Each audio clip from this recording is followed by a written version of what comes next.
আলহামদুলিল্লাহ। যে আমরা আরেকটি বাড়ি দেখতেছি। এই বাড়িটি হচ্ছে হজরত আবু বকর সিদ্দিক রাদিয়াল্লাহু তাআলা আনহুর বাড়ি। এই বাড়িতে অবস্থান করতেন হজরত আবু বকর সিদ্দিক রাদিয়াল্লাহু তাআলা আনহু। একদম কাছাকাছিতেই এই যে বাড়িটি হচ্ছে হজরত আলী রাদিয়াল্লাহু তাআলা আনহুর বাড়ি। পিছন দিক থেকে দেখালাম, এটা পিছন দিক থেকে হজরত আলী রাদিয়াল্লাহু তাআলা আনহুর বাড়ির নমুনাটা এরকম এখন একটা মসজিদের রূপ নিয়েছে। আর এটা হচ্ছে আবু বকর সিদ্দিক রাদিয়াল্লাহু তাআলা আনহুর বাড়ি।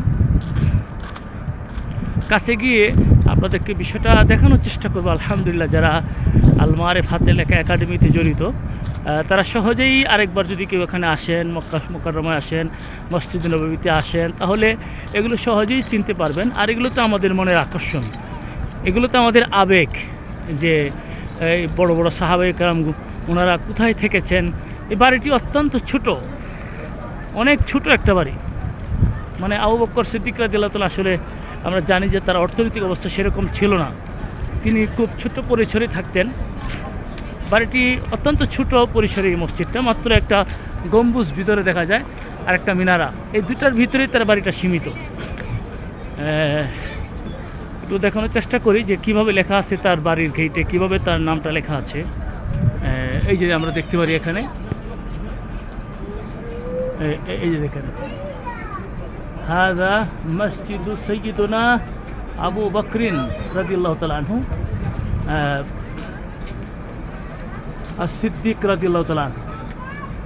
এই নিচে হলো as-সিদ্দিক রাদিয়াল্লাহু আনহু।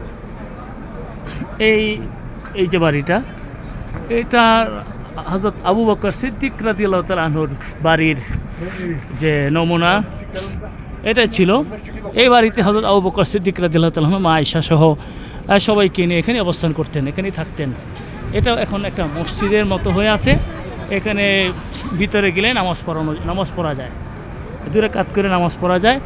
মসজিদে নববী যেহেতু একদম কাছে, ওই যে মিনারা দেখা যাচ্ছে, মসজিদ নববীর মিনারা দেখা যেতেছে, এই যে এটা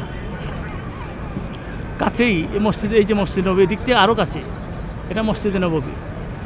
তো আপনাদেরকে একই ভিডিওতে আরেকটি বিষয় দেখাচ্ছি, মসজিদে গামাম। এই যে মসজিদে গামাম পাশাপাশি আল্লাহ রসুল সাল্লাল্লাহু আলাইহি ওয়াসাল্লাম এখানে আসতেন, এসে একদিন সাহাবায়ে কেরামকে নিয়ে এখানে পরামর্শ করতেছিলেন।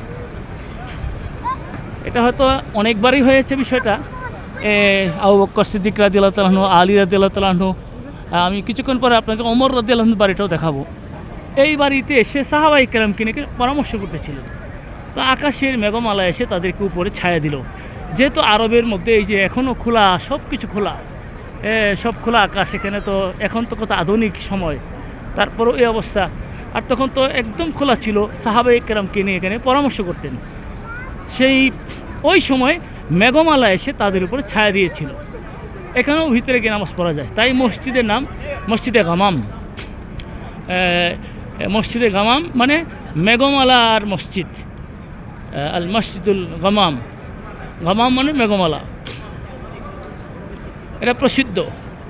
এই যে আল মসজিদুল গামামাতি, মসজিদুল গামামাতি লেখা আছে, আমি একটু জুম করে দেখাবো ইনশাআল্লাহ। এই যে মসজিদুল গামামা, এটার ভিতরেও গিয়ে নামাজ পড়া যায়, নামাজ পড়া হয়। ঈদগুলো অনেক বড় বড়, এগুলো পরবর্তীতে হয়তো কোন সরকার ইতিহাস ঘাটতে পাওয়া যাবে, আপনারা ইউটিউবেও দেখে ওইগুলো খুঁজে বের করতে পারবেন। কিন্তু এখন তো সরাসরি দেখতে আসছি, আলহামদুলিল্লাহ, আল্লাহ পাক দেখাইতেছেন। এই ইতিহাস জড়িত সাহাবায়ে কেরামের পরামর্শের জায়গা। একদিন আকাশের মেঘমালা এসে তাদেরকে ছায়া দিল। মেঘমালার নামেই তখন মসজিদের নামকরণ করে এইটিকে স্থায়ী করে রাখা হয়েছে। ভিতরে নামাজ পড়ার ব্যবস্থাপনা আছে। মসজিদ নববীতেই জামাত হয়, যেহেতু নবীর কাছে, এখানে শুধু এসে নফল নামাজ পড়ার ব্যবস্থাপনা রয়েছে।